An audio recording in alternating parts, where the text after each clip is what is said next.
Assalamualaikum warahmatullahi wabarakatuh. Perkenalkan, nama saya Miftah Rosyida dari PGMI 6B NIM 22.13.00256. Di sini saya akan mereview empat materi yang sudah dijelaskan di kelas. Yang pertama, saya akan mereview tentang bimbingan mengatasi kurangnya motivasi belajar.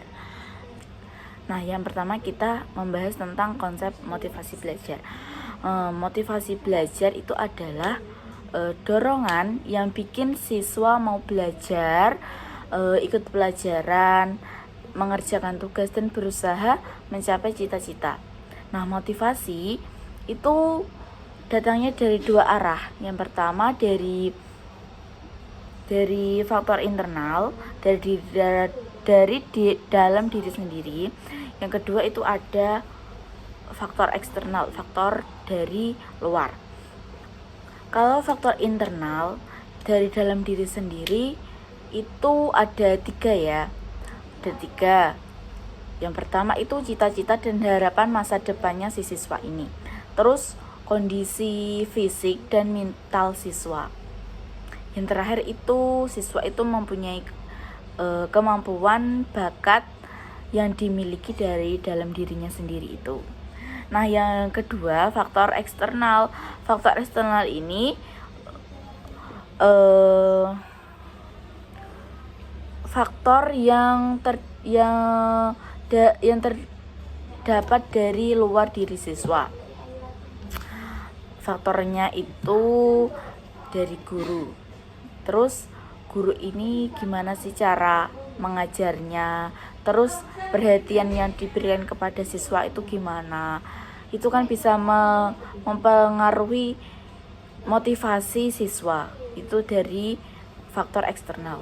Kalau yang dari faktor eksternal selanjutnya itu ada lingkungan sekolah, terus ada rumah, keadaan keluarga di rumahnya, terus pergaulan, ada juga dukungan dari keluarga. Dukungan keluarga di rumah itu juga mempengaruhi motivasi belajar siswa. Itu sangat berpengaruh banget. Nah, dari kedua faktor tersebut, dari faktor internal, dari faktor eksternal ini bisa membuat siswa belajar akan lebih giat, rajin. Terus siswa itu bisa bersemangat karena kan dapat dukungan dari dua faktor ya, dari faktor internal dan faktor eksternal. Nah, yang selanjutnya gimana sih ciri-ciri siswa yang kurang motivasinya dalam belajar?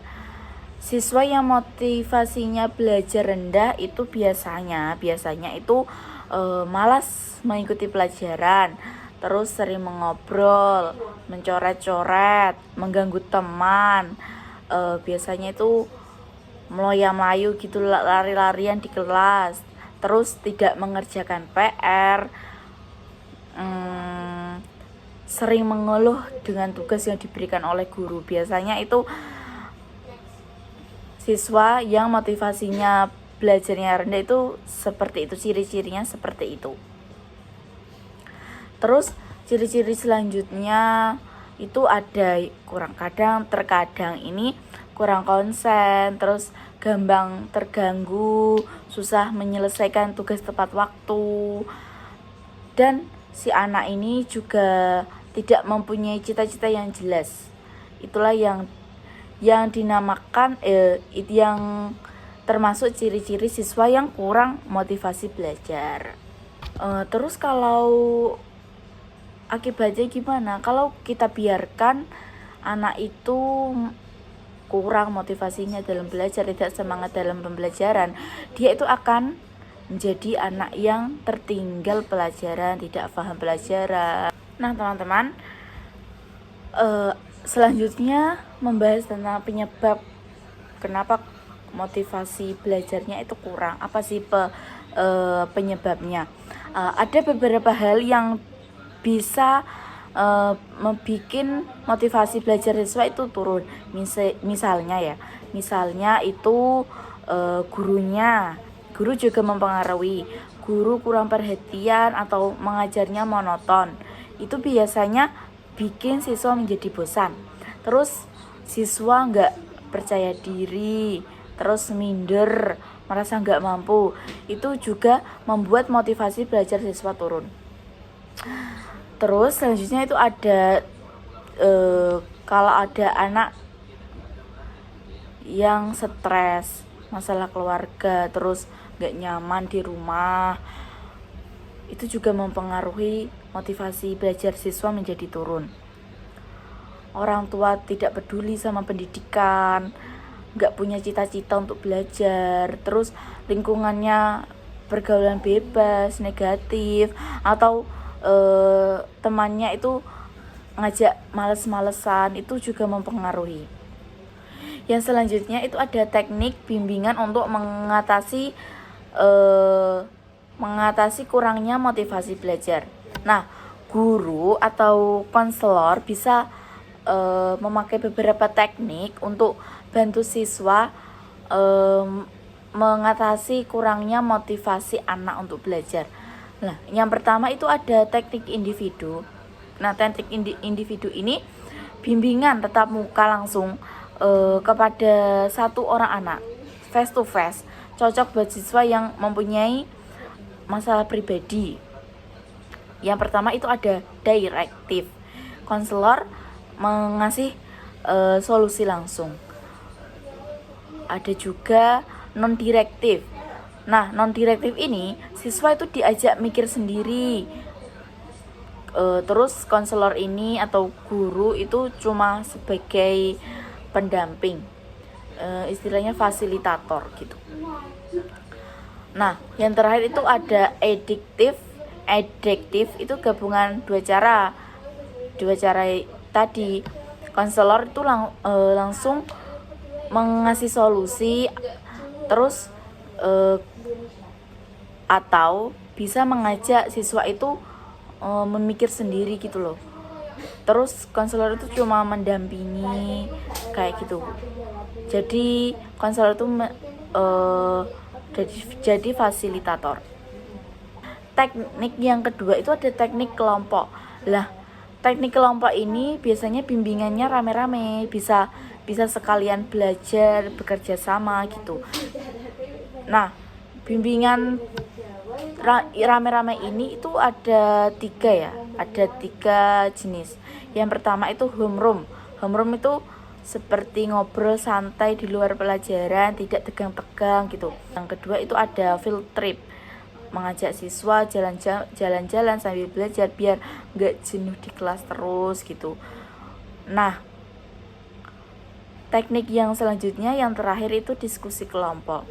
Kita bisa mendiskusikan dengan siswa-siswa, membahas masalah bareng-bareng, terus mencari solusi bareng-bareng. Teknik yang selanjutnya ini teknik klasikal. Teknik klasik ini kegiatannya bersama-sama, dilakukan rame-rame, bisa diikuti seluruh siswa. Teknik klasikal ini bisa terdapat mengikuti organisasi kayak gitu, kayak OSIS, biar siswa ini termotivasi, biar menjadi percaya diri. Terus yang kedua itu sosiodrama, bisa main peran kayak drama sosial gitu. Terus bisa upacara bendera. Nah, di upacara bendera ini bisa melatih siswa menjadi disiplin dan bisa cinta tanah air. Yang selanjutnya itu ada papan bimbingan atau tempat info atau motivasi yang dipasang di sekolah. Biasanya kalau di mading-mading itu terdapat kayak kata-kata motivasi. Kesimpulan tadi bisa disimpulkan bahwa motivasi itu penting banget untuk keberhasilan siswa. Kalau motivasi siswa itu rendah, Jadinya siswa itu males, gak fokus, dan tidak punya arah hidup, tidak punya tujuan, tidak punya cita-cita.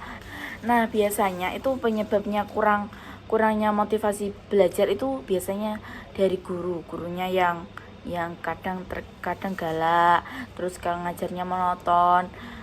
Terus bisa dari diri sendiri, keluarga, atau lingkungan di sekitarnya. Lingkungan di sekitar juga mempengaruhi motivasi belajar siswa. Nah, siswa perlu dibimbing lewat berbagai cara, baik individu, kelompok, atau dia mengikuti kegiatan yang ada di sekolah. Kalau bimbingannya tepat, motivasi siswa itu akan naik gitu. Mereka jadi lebih semangat belajar dan cita-citanya itu bisa tercapai. Saya